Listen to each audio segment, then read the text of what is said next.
Sa panganganak ni Jasmine ay nawalan siya ng malay ng dahil sa pagod. Sa kanyang pagising nagulat na lamang siya na wala na sa kanyang tabi ang kanyang anak, kaya hinanap niya ito. Hanggang napunta si Jasmine sa sasakyan ni Esther.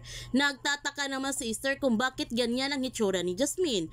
Dito na nga sinabi ni Jasmine kay Esther ang kanyang mapait na sinapit mula sa mga kamay ng mga Benavides. At may hinala si Jasmine na sila din ang kumuha sa kanyang anak.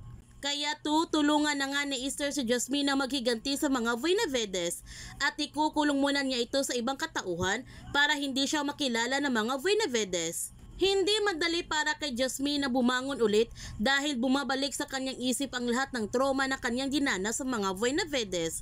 At nang dahil sa tulong ni Esther, naging matatag at mas matapang pa ngayon si Jasmine. Lumipas ang ilang taon, handa na si Jasmine na humarap sa mga Benavides at lalong-lalo na si Iris.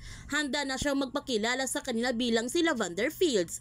At patuloy pa rin ang pagmamanman ni Jasmine sa mga Benavides kung nasa kanila ba ang kanyang anak. At naghahanap din siya ng ebidensya para pagbagsakin sila. Ngunit ang ipinagtataka dito kung bakit nagkaroon na kaagad ng anak na babae si Iris at magkasing edad pa sila sa nawawalang anak ni Jasmine.